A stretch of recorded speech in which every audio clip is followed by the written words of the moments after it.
بسم اللہ الرحمن الرحیم الرحمن علم القرآن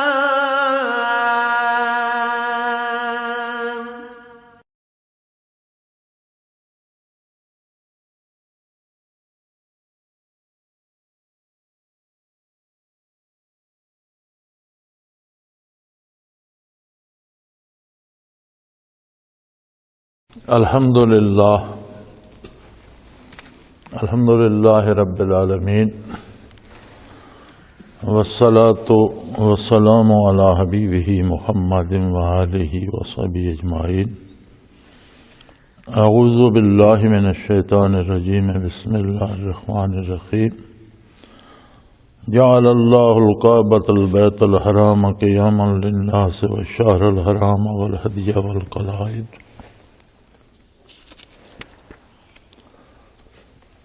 ذالک لتعلموا ان اللہ یعلم ما فی السماوات وما فی الارض وان اللہ بکل شیء علیم. اعلموا ان اللہ شدید العقاب وان اللہ غفور رحیم. اللہم سبحانک لا علم لنا الا ما علمتنا انک انت العلیم الحکیم. مولایا صلی وسلم دائما ابدا علی حبیبک خیر الخلق کلہم.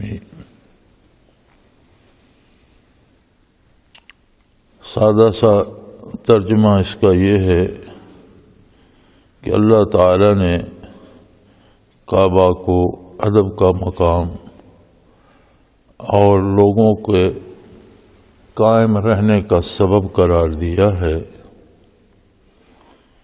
اسی طرح حرمت والا مہینہ، قربانی والا جانور اور وہ جانور جن کے گلوں میں پٹے ڈالے جاتے ہیں قربانی کی نشانی کے طور پر، انہیں ایک خاص عظمت دی ہے، اس لیے کہ تم اس بات سے باخبر رہو کہ یقیناً جو کچھ زمینوں اور آسمانوں میں ہے اللہ سب جانتا ہے، اور یقیناً اللہ ہر چیز کا علم رکھتا ہے.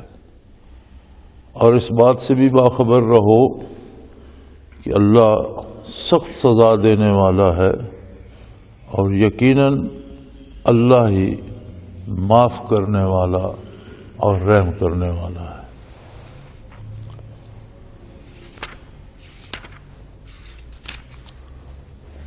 ان آیات مبارکہ میں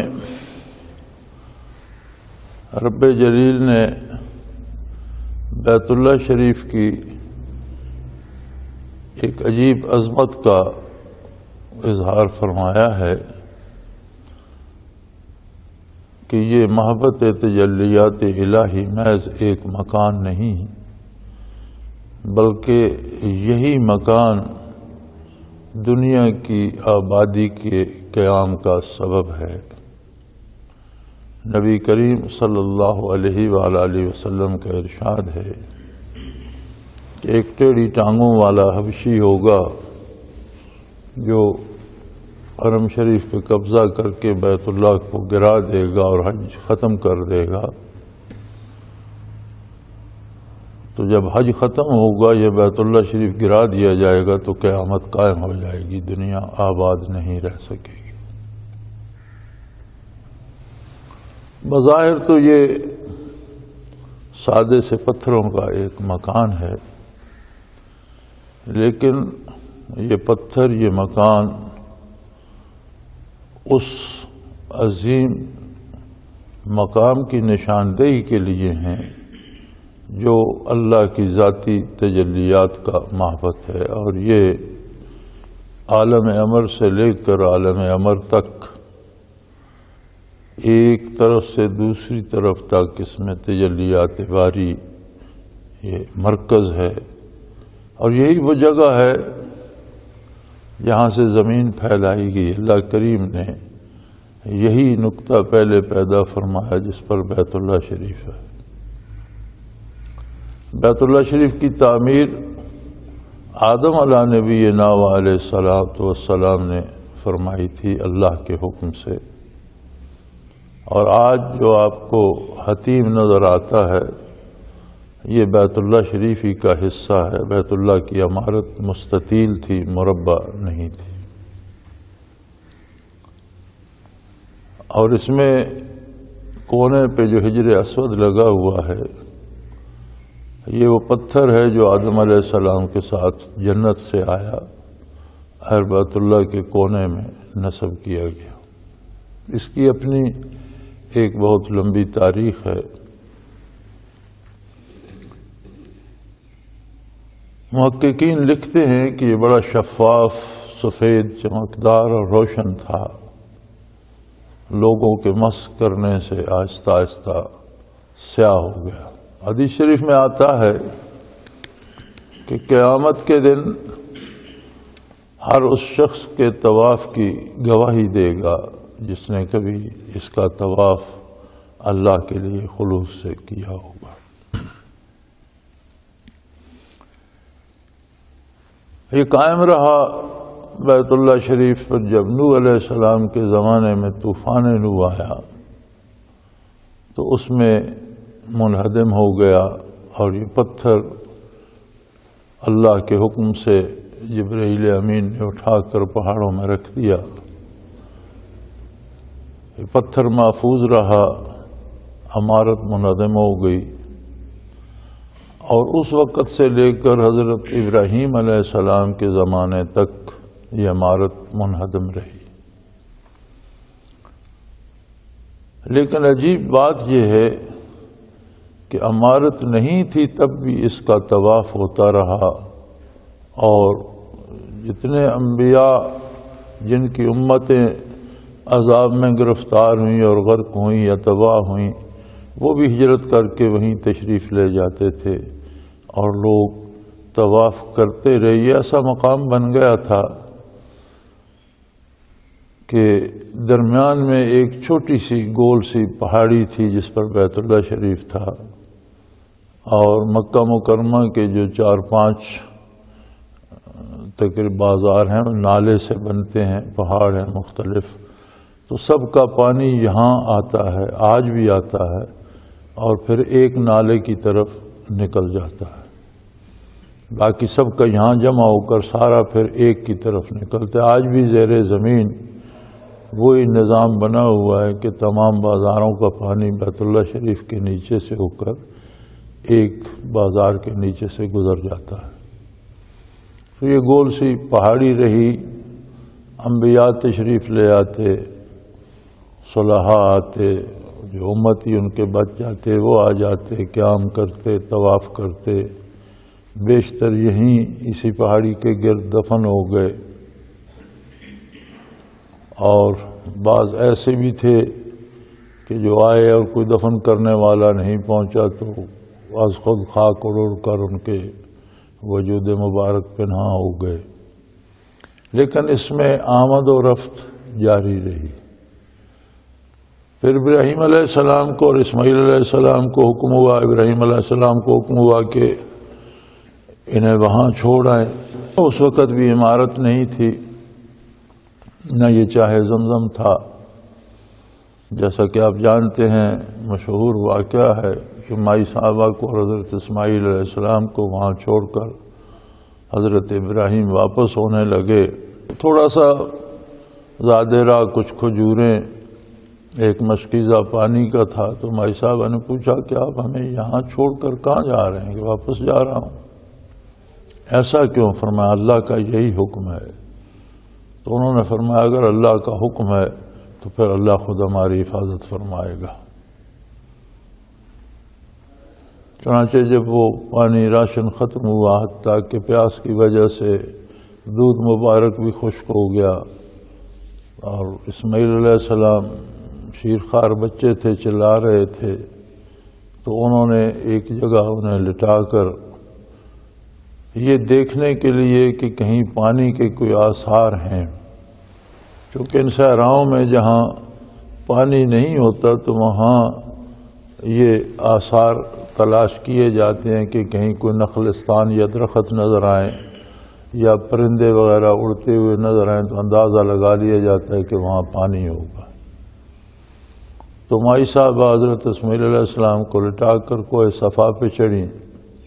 اب تو یہ پہاڑ بھر گئے ہیں، اس وقت پہاڑیاں تھیں کافی اونچی، پہاڑ پر چڑھ کر انہوں نے ادھر ادھر نگاہ دوڑائی، کوئی آثار نظر نہ آئے تو نیچے اترتی آئیں، اور ایک طرف سے اسماعیل علیہ السلام کو بھی دیکھ رہی تھیں۔ جب نیچے گہرائی میں اتری تو جب وہ اوجھل ہو گئے تو انہوں نے دوڑنا شروع کر دیا، تاں کہ اگلی چڑھائی پر پہنچیں جہاں سے وہ نظر آ رہے تو پھر آرام سے چلتی چلتی اوپر چڑھیں۔ وہاں سے بھی کچھ نظر نہ آیا تو بے قرار ہو کر پھر اسی طرح نیچے اترنا شروع کیا، جہاں سے آنکھوں سے اوجھل ہو گئے دوڑنے لگیں، اور پھر صفا پہ آئیں۔ تو اس طرح سے 7ویں چکر میں جب وہ صفا پہ پہنچیں تو انہوں نے دیکھا کہ جہاں اسماعیل علیہ السلام ایڑیاں رگڑ رہے تھے وہاں سے پانی کا چشمہ پھوٹ رہا ہے۔ اللہ کریم کو ان کی وہ ادا ایسی پسند آئی کہ تب سے لے کر آج تک اور قیامت تک جب تک حج رہے گا، حج عمرہ طواف کرنے والے لوگ طواف کے بعد صفا اور مروہ میں اسی طرح صفا سے شروع کرتے ہیں، آرام سے چلتے ہیں، جہاں وہ جگہ آئی جہاں اس وقت گہرائی تھی تو دوڑتے ہیں، پھر وہاں تک جہاں تک مائی صاحبہ دوڑتے ہیں، حتیٰ کہ حضور نبی کریم صلی اللہ علیہ وسلم نے بھی اس پر عمل فرمایا، اور آپ کی امت ہمیشہ اس پر عمل کرتی آ رہی ہے۔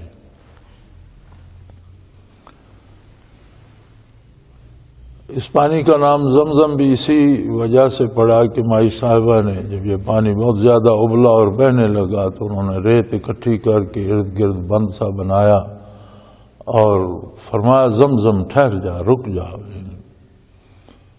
تو اس کا نام ہی زمزم پڑ گیا۔ نبی کریم صلی اللہ علیہ وسلم نے بہت سے فضائل اس کے بیان فرمائے اور فرمایا ہے کہ اس میں ہر مرض کے لیے شفا ہے، اور یہ اس طرح پیا جائے کہ پیاس بجھانے کے لیے نہیں بلکہ جتنی پیٹ میں گنجائش ہو اتنا زیادہ پیا جائے، یہ ہر مرض کے لیے شفا بھی ہے۔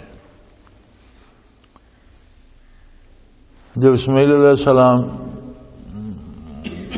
ذرا تکڑے ہوئے تو حکم ہوا ابراہیم علیہ السلام کو، اور اسماعیل علیہ السلام ابراہیم علیہ السلام نے مل کر بیت اللہ شریف کی تعمیر شروع کی۔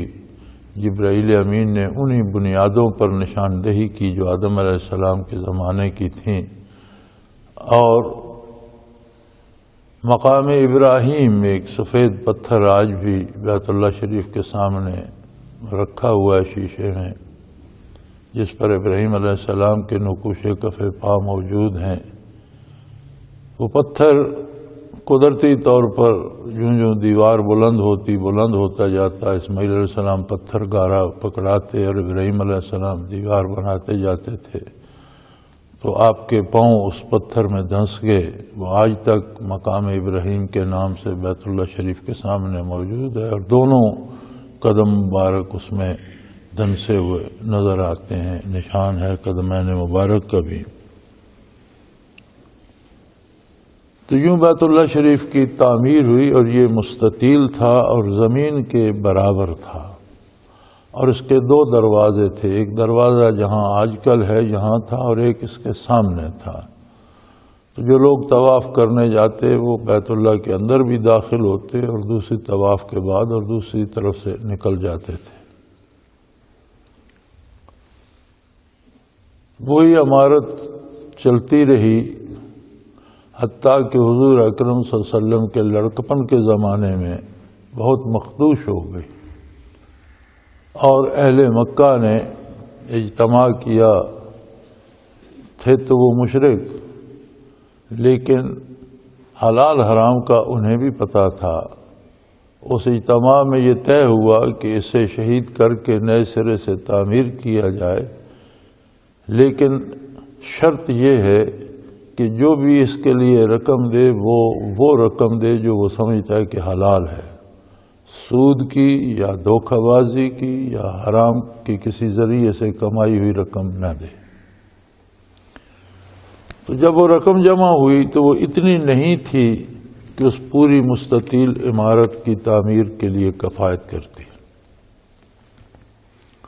چھت کے لیے ان لوگوں نے ایک کوئی باہر کا سوداگر جدہ میں تھا، اس سے بحری جہاز خریدا۔ اس نے کہا کہ میرا جہاز ویسے بھی مخدوش ہو چکا ہے اور میں سفر کرنے سے ڈر رہا ہوں، آپ اگر میرا سامان میرے ملک پہنچا دیں تو یہی اس کی قیمت ہے، جہاز آپ لے لیں۔ جہازوں کی لکڑی چونکہ بہت خاص قسم کی بھی ہوتی ہے، پھر پانی میں رہ کر پختہ تر ہو جاتی ہے، تو انہوں نے اونٹوں کا انتظام کر دیا کہ اس کا سامان اس کے دیس پہنچ جائے، اور وہ جہاز قریش مکہ کو مل گیا۔ انہوں نے اسی سے بیت اللہ شریف کا چھت وغیرہ بنایا اور اندر 3 بڑے بڑے لکڑی کے ستون کھڑے کیے چھت کے نیچے، جو آج بھی موجود ہیں۔ نبی علیہ الصلوۃ والسلام اکثر ان ستونوں کے ساتھ ٹیک لگا کر بیٹھا کرتے تھے۔ مجھے بھی سعادت نصیب ہوئی بیت اللہ شریف کے اندر جانے کی، میں نے ان ستونوں کو دیکھا، اندر نوافل بھی پڑھے، اور اندر جا کر سب کو شوق ہوتا ہے کہ چاروں طرف 2 رکعت منہ کر کے چاروں طرف 2 رکعت پڑھی جائیں۔ تو اس وقت حکومت نے کو 5-6 فٹ ستونوں کے ساتھ تختیاں سی لگا دی تھیں کہ لوگ لپٹتے تھے اور وہ اس طرح کرتے تھے۔ تو لوگوں کی ان حرکات سے، اس لکڑی کی زیارت سے بھی ہم محروم ہو گئے جس کے ساتھ حضور ٹیک لگا کر بیٹھا کرتے تھے۔ لوگوں کا حال بھی عجیب ہے، آج بھی آپ دیکھتے ہیں جب بھی حج ہوتا ہے تو بیت اللہ شریف کا پردہ اٹھا کر اوپر دورہ کر کے اونچا باندھ دیا جاتا ہے، اس لیے کہ یہ لوگ جو حج کے لیے جاتے ہیں یہ چھوٹے چھوٹے چاقو لے جاتے ہیں اور پردہ شریف کاٹ کے لے آتے ہیں۔ عجیب لوگ ہیں، سمجھ نہیں آتی یہ کون سی عقیدت ہے اور کون سا ادب ہے اور کون سا احترام ہے۔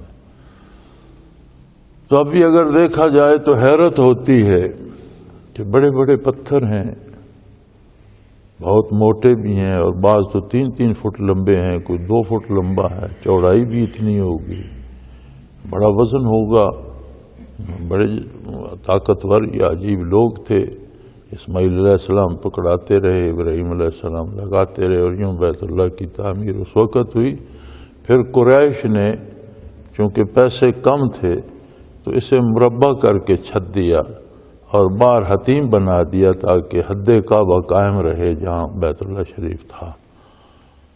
اور قریش نے یہ بھی کیا کہ اس کو اونچا کر دی، اس کی کرسی زمین سے 6-7 فٹ، اور اوپر دروازہ لگا اور ایک ہی دروازہ رکھا۔ تو وہ ان کا خیال تھا کہ جو بھی بیت اللہ شریف کے اندر جائے ہماری اجازت سے جائے اور ہمیں کوئی فیس دے، تو اس طرح سے انہوں نے موجودہ صورت بنا دی۔ حضور اکرم صلی اللہ علیہ وسلم نے فتح مکہ کے بعد فرمایا حضرت عائشہ رضی اللہ تعالی عنہا سے کہ اگر مجھے یہ خیال نہ ہوتا کہ تیری قوم نئی نئی مسلمان ہوئی ہے تو بیت اللہ کو شہید کر کے اس کی واپس اصل صورت پہ کر دیتا، مستطیل بنا دیتا، لیکن لوگ نئے نئے مسلمان ہوئے ہیں اور پھر وہ شاید اس میں نہ پھنس جائیں کہ بیت اللہ شہید کیوں کیا گیا۔ چنانچہ جب حضرت معاویہ رضی اللہ تعالی عنہ کے وصال کے بعد یزید حکمران بنا تو حضرت عبداللہ ابن زبیر رضی اللہ تعالی عنہ نے اس کی اطاعت نہیں کی اور مکہ مکرمہ میں الگ حکومت قائم کر لی۔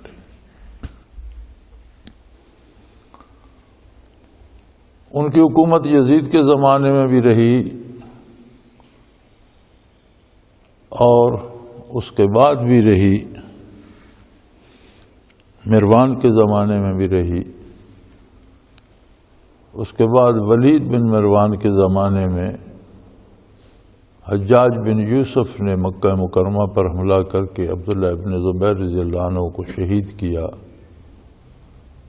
اور اس کی سنگباری سے اور آتش باری سے بیت اللہ شریف کے پردے جل گئے، دیواروں کو بھی نقصان پہنچا۔ حضرت عبداللہ ابن زبیر رضی اللہ تعالی عنہ نے جب مکہ مکرمہ پہ ان کا اقتدار تھا تو انہوں نے، چونکہ خواہش رسول بھی حکم کا درجہ رکھتی ہے، تو انہوں نے فرمایا کہ اس وقت تو حضور نے فرمایا کہ لوگ نئے نئے مسلمان ہوئے ہیں، اگر یہ عذر نہ ہوتا تو میں بیت اللہ کو اس کی اصلی شکل پہ تعمیر کر دیتا۔ انہوں نے بیت اللہ شریف کو شہید کر کے ویسی مستطیل عمارت بنا دی۔ حجاج بن یوسف نے جب قبضہ کیا تو ایک تو بیت اللہ شریف کے پردے بھی جل گئے کہ وہ باہر سے آگ برساتے رہے اور پتھر منجنیکوں سے برساتے رہے، دیواروں کو بھی نقصان پہنچا۔ کچھ اس لیے بھی کہ حضرت عبداللہ رضی اللہ تعالی عنہ نے یہ کیا ہے، انہوں نے پھر شہید کر کے حجاج بن یوسف نے اسے پھر مستطیل اور زمین سے اونچا بنا دیا۔ اس کے بعد جب ولید عبد الملک بن مروان جب وہاں گیا تو اس نے دیکھا تو اس نے کہا تم نے غلط کیا ہے، وہ تو واقعی نبی کریم صلی اللہ علیہ وسلم کی خواہش تھی اور ابن زبیر نے صحیح کیا تھا، ہماری اطاعت حکومت کی اس نے نہیں کی، لیکن یہ تو اس نے سنت کے مطابق کیا تھا، تمہیں اسے اس طرح نہیں کرنا چاہیے تھا۔ تو اس نے پھر ارادہ کیا کہ اسے پھر سے شہید کر کے مستطیل بنایا جائے، لیکن علماء نے اس کی اجازت نہ دی اور انہوں نے فرمایا یہ بادشاہوں میں کھیل بن جائے گا، پھر کوئی آئے گا وہ کہے گا مستطیل نہیں مربع بنا دو، پھر کوئی آئے گا کہے گا مربع ٹھیک نہیں مستطیل بنا دو، لہذا اللہ اس کو اسی حال میں رکھنا چاہتے ہیں، آپ اس کو اس کے حال پہ چھوڑ دیں۔ تب سے اب تک وہ اسی حالت پہ بحمداللہ قائم ہے۔ موجودہ حکومت جو سعودی خاندان کی ہے، انہوں نے بے پناہ کام کیا ہے، مسجد نبوی پر بھی اور بیت الحرام کی مسجد پر بھی بے پناہ دولت بھی خرچ کیا، بہت خوبصورت بہت عظیم عمارتیں بنائی ہیں، عقل دنگ ہو جاتی ہے۔ بیت اللہ شریف کی جو اصل عمارت ہے اسے انہوں نے چھیڑا نہیں ہے، مرمت وغیرہ یا اندر دیوار کے اندر بڑے خوبصورت پتھر لگا دیے، فرش بہت خوبصورت لگا دیا، چھت وہی ہے، ستون وہی ہیں، لیکن ان پر پالش والش کر دی اور بہت خوبصورت بہت خرچ کر کے انہوں نے، لیکن اصل عمارت کو انہوں نے نہیں چھیڑا، چھت کے اوپر اور پختہ تر کر دیا، دیواروں کے اندر سے بہت چیزیں جوڑیں، لیکن وہ اسی حالت میں۔ اور اس کی یہ بات اللہ کریم ارشاد فرماتے ہیں کہ جعل اللہ الکعبۃ البیت الحرام، کعبہ کو اللہ نے نہایت ادب کی جگہ بنایا ہے۔ یہ حضور حق میں حاضری کی مثال ہے اور قیامت کا نقشہ پیش کرتا ہے کہ جب آدمی دو انسلے کپڑوں میں جس طرح کفن دیا جاتا ہے اسی طرح کی دو چادریں پہن کر اور دنیا و معافی ہاتھ سے کٹ کر اللہم لبیک کہتا ہوا اللہ کی بارگاہ میں حاضر ہوتا ہے، اسی طرح اللہ کے مقرب بندے اپنے کفن کی دو چادریں لپیٹے ہوئے میدان حشر میں اللہ کے حضور پیش ہوں گے، اور جب تک وہاں سے پروان نجات نہیں ملتا کسی کی فکر نہیں ہوگی، صرف اللہ کی طرف متوجہ ہوں گے۔ اسی طرح بندہ جہان سے کٹ کر اللہ کی طرف متوجہ ہو جاتا ہے۔ اور ساتھ یہ فرمایا قیاما للناس، یہ لوگوں کی بقا کا سبب بھی ہے کہ جب تک بیت اللہ شریف قائم ہے اور اس کا طواف ہو رہا ہے تب تک دنیا بھی قائم ہے، دنیا کی آبادی بھی قائم ہے۔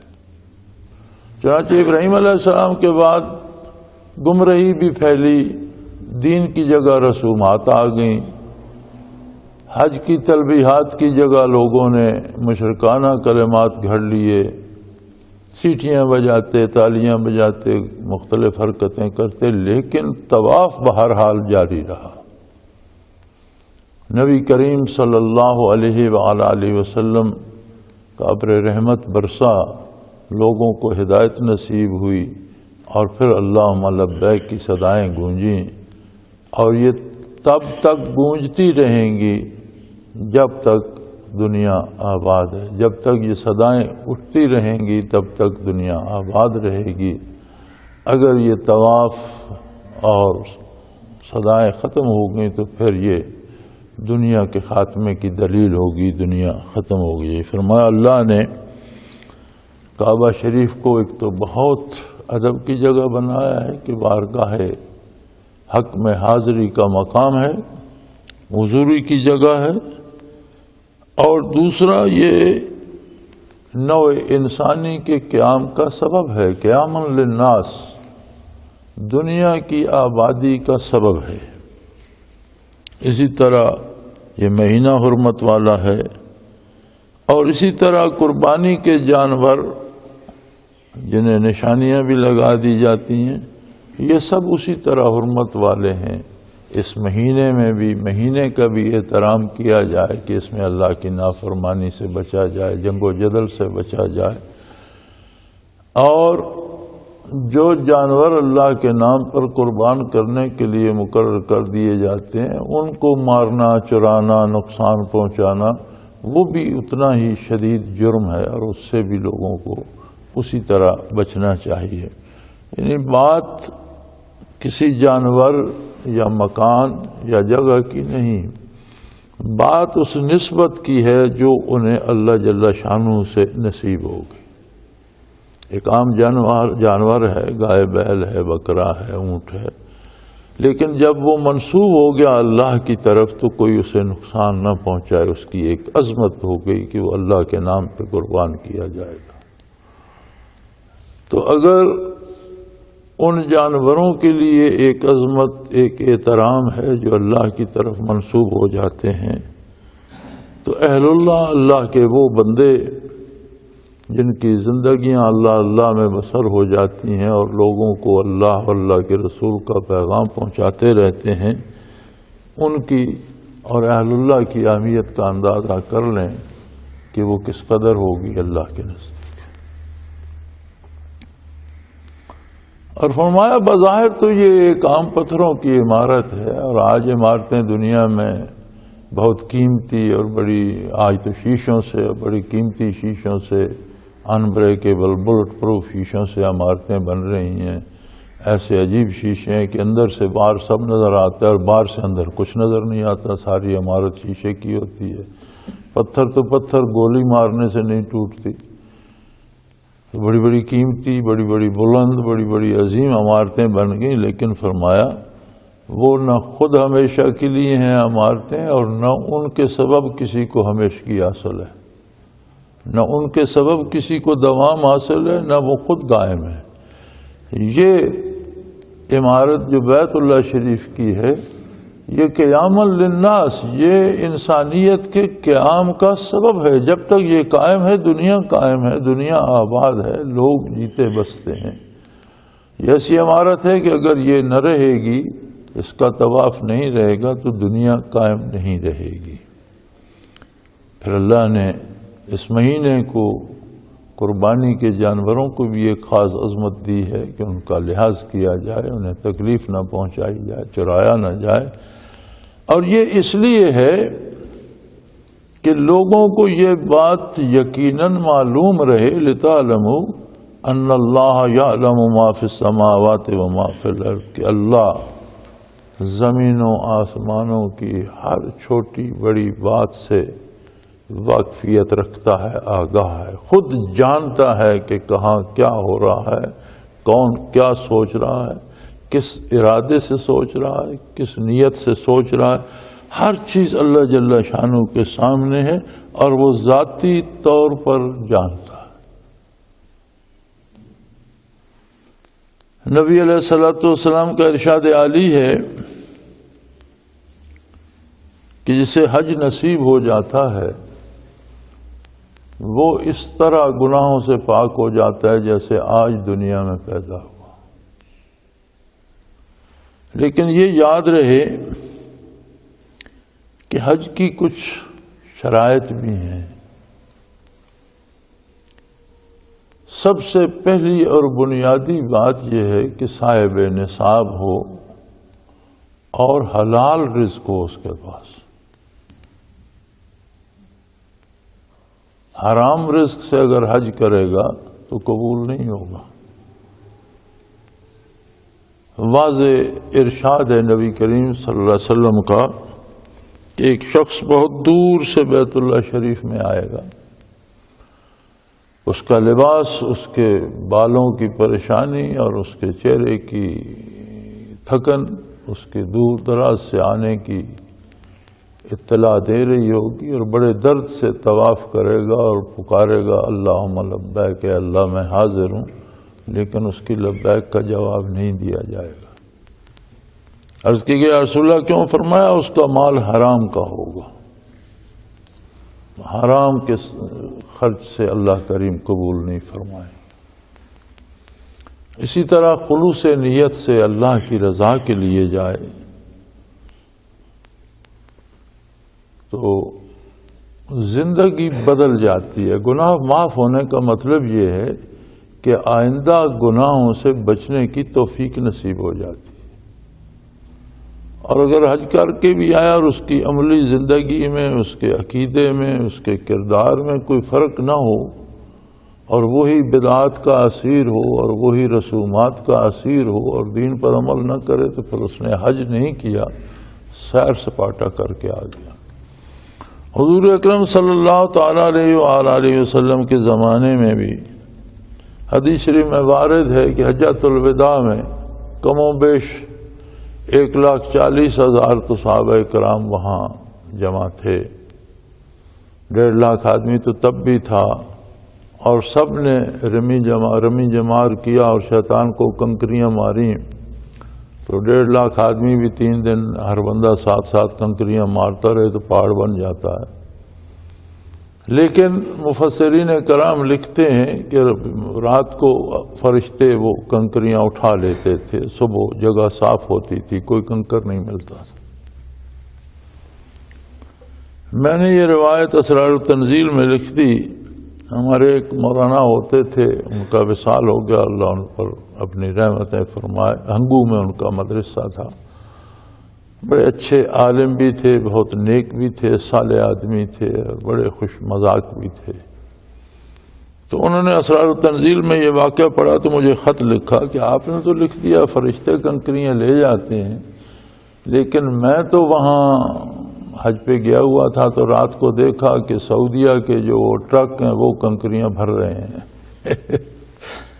تو میں نے انہیں لکھا کہ میں نے لکھا ہے کہ حاجیوں کی کنکریاں فرشتے اٹھا کر لے جاتے ہیں، اور یہ تمام سیرت کی کتابوں میں ملتا ہے۔ اب جو لوگ پکنک پہ سیر سپاٹے پہ جاتے ہیں، حرام مال سے جاتے ہیں، حج کی نیت سے نہیں جاتے، صرف حاجی کہلوانے کے لیے جاتے ہیں، تو ان کی کنکریاں فرشتے تو نہیں اٹھائیں گے، سعودیہ کے ٹرک کی اٹھائیں گے۔ چونکہ یہ تو ایک اصول ہے کہ آج بھی جو حج کرتا ہے اور اس کا حج قبول ہوتا ہے تو فرشتے ہی اس کی کنکریاں لے لیتے ہیں، جو قیامت کو اس کے اعمال کے وزن میں رکھی جائیں گی۔ وَأَنَّ اللَّهَ بِكُلِّ شَيْءٍ عَلِيمٌ، اور فرمایا یہ بات خوب غور سے سن لو، تم جو کہتے ہو، جو کرتے ہو، جو کہتے ہو، جو سوچتے ہو، اس ہر چیز سے اللہ واقف۔ اور یہی وہ بنیادی بات ہے جو انسانیت کی اصلاح کا سبب بنتی ہے۔ بندہ جرم کیوں نہیں کرتا؟ کسی حکومت، کسی قانون کے ڈر سے جرائم نہیں رکتے۔ یورپ میں، مغرب میں، امریکہ میں، ان ممالک میں میں نے دیکھا ہے کہ بڑا سخت قانون ہے، اور وہ قانون پر عمل درآمد بھی بڑا زور و شور سے کرتے اور کرواتے ہیں، قانون نافذ بھی کرتے ہیں۔ جرم ہو جائے تو برسوں اس کی کھوج میں لگے رہتے ہیں، جب تک وہ مل نہیں جاتا کہ کس نے جرم کیا تھا، چھوڑتے نہیں، 10-20 برس گزر جائیں، وہ لگے رہتے ہیں۔ اس کے باوجود وہاں جرائم کی شرح دنیا سے زیادہ ہے، اس لیے کہ انسان کے قانون سے بندہ چھپ کے جرم کر لیتا ہے، اسے پتہ ہوتا ہے مجھے کوئی نہیں دیکھ رہا۔ جب یہ یقین ہو کہ اللہ میرے پاس ہے، اللہ مجھے دیکھ رہا ہے، یہ ایمان نصیب ہو جائے تو پھر جرم کرنے کی جرات نہیں رہتی۔ اللہ کے سامنے کون جرم کرے گا؟ جب بندہ بندے کے سامنے جرم نہیں کرتا تو اللہ کریم کے سامنے کون کرے گا؟ تو اسلام کا جو بنیادی کمال ہے وہ یہ ہے کہ نبی کریم صلی اللہ علیہ وسلم نے ہر مسلمان کو اللہ کے روبرو کر دیا. آپ نے یہ نہیں فرمایا کہ میں اللہ کو سجدہ کرتا ہوں اور تم مجھے سجدہ کرو. تم وہاں کیسے، جیسے آج کل کے پیر کہتے ہیں کہ ہم تو اللہ اللہ کرتے ہیں، تم اللہ اللہ کرو گے تو بیمار ہو جاؤ گے، دماغ خراب ہو جائے گا، ہم تمہارے لیے دعا کریں گے، تم ہمیں شیرینیاں دیتے رہو، ہم دعا کرتے رہیں گے. حضور نے یہ نہیں فرمایا. ہر آنے والے کو اپنے ساتھ کھڑا کر کے فرمایا کہ میں بھی رب کو سجدہ کرتا ہوں، تم بھی سیدھے رب العالمین کو سجدہ کرو. ہر بندے کو اللہ کے حضور کھڑا کر دیا. اور مسلمانی یہی ہے کہ بندہ ہر لمحہ اللہ کریم کو اپنے ساتھ سمجھے. یہ ایمان نصیب ہو جائے تو نہ کسی دشمن کا ڈر رہتا ہے، نہ کسی جادوگر سے ڈر لگتا ہے، نہ کسی جن اور پری سے ڈر لگتا ہے. یہ سارے مسائل ہمارے کیوں ہیں؟ ہر بندہ پریشان ہے، مجھ پر کسی نے جادو کر دیا. عجیب بات ہے، جب اللہ تیرے ساتھ ہے تو جادوگر اتنا تکڑا ہے کہ وہ اللہ کی موجودگی میں تجھے تکلیف پہنچائے گا. لیکن ہم اس ساتھ سے عملاً محروم ہو چکے ہیں. دلی طور پر، دماغی طور پر، عقیدے کے طور پر ہم سمجھتے ہیں کچھ نہیں ہے ہمارے پاس. یہی وجہ ہے کہ ہم رسومات میں، بدعات میں اگلے دن دیکھ رہا تھا حضور صلی اللہ علیہ وسلم کا ارشاد عالی کہ بدعات پر عمل کرنے والی کی اگر کسی نے تعظیم بھی کی، اسے عزت و احترام سے بلایا بھی، تو اس کا بھی قیامت کو مواخذہ ہوگا. کسی رسوم پرست اور بدعتی کی تعظیم کرنا بھی اتنا بڑا جرم ہے.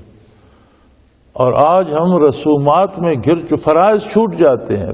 فرض عین ہے نماز نہیں پڑھیں گے، لیکن شادی پہ وہ سہرا باندھنا اور گانا باندھنا چونکہ ہندوؤں کی رسم ہے اور بدعت ہے، وہ ضرور کریں گے.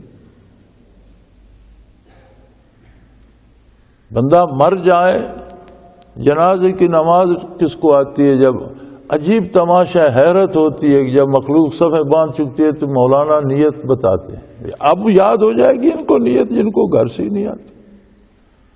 اور جنہیں نیت نہیں آتی انہیں نماز کب آتی ہوگی؟ تو سیدھا سا اعلان کرو وہ جنہیں جنازہ نہیں آتا باہر بیٹھو. کسی کو شرم تو آئے، کوئی سیکھے تو صحیح. تو ہمارے مولوی وہاں سکھاتے ہیں یہ نیت کرنی ہے. کیا نیت کرنی ہے؟ یہ زبانی نیت تو خود بدعت ہے. نیت تو قلبی ارادے کا نام ہے، اور اس کی علماء نے ایک خاص صورت میں اجازت دی ہے. یہ نماز کے لیے بھی یا جنازے کے لیے بھی جو ہم نیت زبانی کرتے ہیں، اس کی اجازت ان لوگوں کے لیے ہے جو ذہنی طور پر کمزور یا ضعیف ہو جاتے ہیں یا بیمار ہوتے ہیں، کہ ایسا نہ ہو کہ اسے یاد ہی نہ ہو میں زور پڑھ رہا ہوں یا اثر پڑھ رہا ہوں. ایک دفعہ زبانی دوہرا لے تاکہ اسے یاد ہو کہ مجھے 4 رکعت پڑھنی ہے، 3 پڑھنی ہے. پھر ایسے لوگ بھی ہیں جو زبانی دہرانے کے بعد بھی 4 کی 3 پڑھ لیتے ہیں، 3 کی 5 پڑھ لیتے ہیں. وہ جو ذہنی کمزوری یا دماغ کہیں اور ہے، وجود کہیں اور ہے.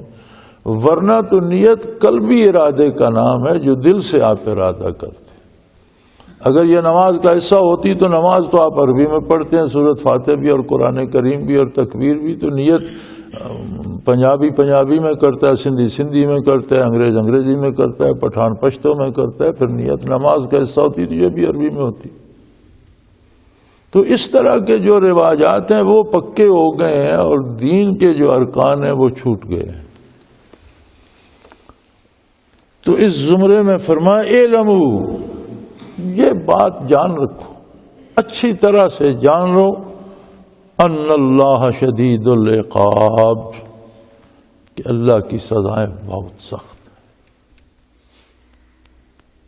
اس پہ دلیر نہ ہو جاؤ کہ میں نے یہ کر لیا میرا کچھ نہیں بگڑا. بہت کچھ بگڑ جاتا ہے جو ہمیں سمجھ میں نہیں آتا. جب آنکھ بند ہوگی تو آنکھ کھل جائے گی، ہر چیز سامنے آ جائے گی، پتہ چلے گا کتنا کچھ بگڑ چکا ہے. اور یاد رکھو اللہ کے عذاب بڑے سخت ہیں. اور ایک دوسری بات بھی فرمایا یاد رکھو، ان اللہ غفور الرحیم، اللہ معاف کرنے والا، یقیناً معاف کرنے والا اور رحم کرنے والا بھی وہی ہے. اگر زندگی کی سانس باقی ہے تو توبہ کرو، رجوع اللہ کرو، بڑے سے بڑے دنیا زمین و آسمان کو بھر دو گناہوں سے تو اس کی رحمت کو عاجز نہیں کر سکتے. خلوص دل سے رجوع اللہ کرو، توبہ کرو، وہ معاف کرنے والا بھی ہے.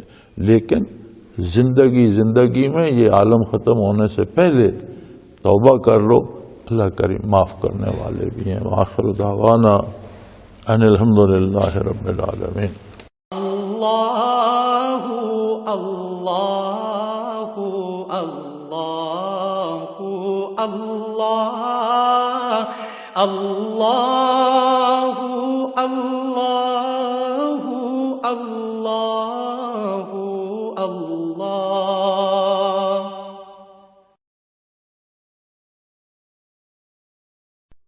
حضرت امیر محمد اکرم آبان مد ظلہ العالی دارالعرفان منارہ ضلع چکوال میں سالہ سال سے قرآن و حدیث کے اوپر خطابات کر رہے ہیں اور سلسلہ نقشبندیہ اویسیہ کے مطابق لوگوں کو ذکر الہی کی تربیت دے رہے ہیں. وہ قرآن پاک کی تفسیر ترتیب وار بیان کر رہے ہیں. تفسیر قرآن کو وہ موجودہ ملکی اور بین الاقوامی حالات کے مطابق بیان کرتے ہیں. موٹر وے سے کلر کہار کے انٹرچینج سے نکلتے ہوئے کلر کہار کی جھیل سے ہوتے ہوئے میانی، بوچھال اور نور پور سے گزرتے ہوئے دارالعرفان منارہ پہنچ سکتے ہیں. حضرت امیر محمد اکرم آبان نے بچیوں اور بچوں کی دینی اور دنیاوی تعلیم کے لیے سقارہ اکیڈمی کے نام سے ایک درسگاہ بھی قائم کی ہے، جس کا افتتاح ملک پاکستان کے صدر جنرل محمد ضیاء الحق نے اپنے دست مبارک سے کیا تھا.